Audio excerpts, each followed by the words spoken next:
Hello there and welcome to the Star Wars Showcase YouTube channel. I'm excited for this video here as we are going to be talking some basic Star Wars Black Series customizing, as well as discussing different ways that you can build out your Imperial ranks.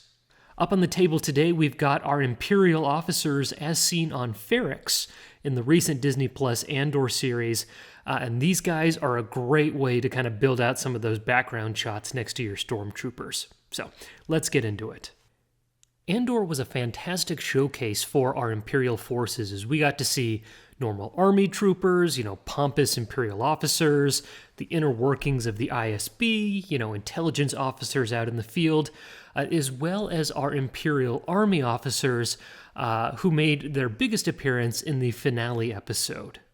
Now, Hasbro jumped right on this opportunity here and, with a surprising amount of timeliness, released this Target-exclusive Imperial officer figure.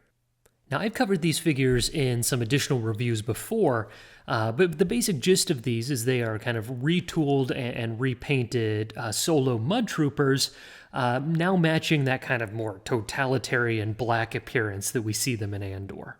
And if you're like me, these are solid figures, but you'll want to have more to kind of build out your scenes or kind of add some diversity to your troops. And so our video today is going to talk through some of the basics on how we can do a little bit of head swapping to expand our ranks. So up on your screen now is an additional army trooper that I built out using an extra head sculpt that I had lying around.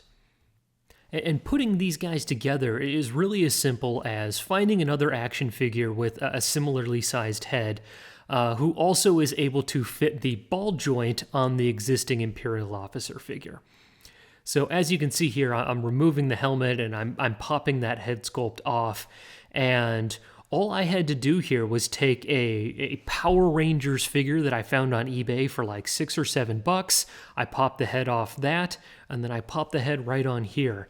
And the fit was actually close enough that I didn't have to do any extra adjusting or put any tacky, glue or anything like that in order to get that fit. The one call out here, though, is that you're going to have to find different action figures with thinner heads and not a lot of hair on their head.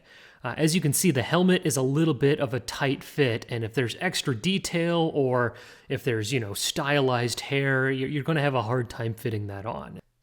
Now, if you do find a head sculpt that you think would work really well but doesn't quite fit on that ball joint, there's a couple of different methods available to us. The first is simply to take a little bit of sticky tack or putty, kind of ball that up, and then just put that inside the head sculpt itself so you get a little bit more of a snug fit. The method that I like to use, involves both Vaseline as well as hot glue. And what you'll do is put a thin layer of Vaseline around the ball joint, and then fill up the head itself with a little bit of hot glue.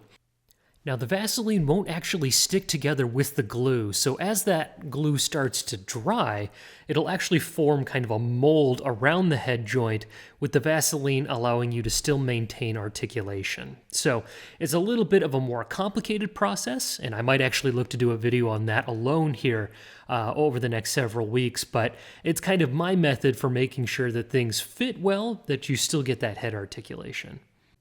So, once you've found a head sculpt that you're able to affix, that you're able to get to fit in the helmet, you've got yourself a brand new Imperial trooper here. And the last thing that kind of lies before us is just giving him, perhaps, some custom equipment or some custom armaments. And one of my biggest, I think, complaints about this recent figure is the fact that he doesn't come with the riot shield that we see him use in the Andor series. And so, thankfully, the 3D printing community has stepped up. Make sure to check out Landspeeder Luke, as he is released, and there are a couple of different retailers selling this now, these 3D printed shields that directly mimic the ones within the show. The one that I'm using on the screen right now is actually from Gridiron Studios. They're another custom action figure storefront, and they do a fantastic job. I already had this shield on hand, so I definitely wanted to make use of it. But yeah, see what you can find out there if you want to arm your troopers with, E11s, those different kinds of Imperial pistols, these shields, anything that you can do to really kind of build some diversity in your ranks, get some other faces, get some other equipment, really helps when building out those scenes with 2, 3, 4 extra troopers. So anyway, that's that. That is the basics of kind of expanding your Imperial ranks using a little bit of some head swapping techniques. So let me know your thoughts on this in the comments below. If you've got suggestions for other equipment or other methods to kind of build out your troopers here. And let me know what kind of head sculpts that you're looking at when looking to expand your own ranks.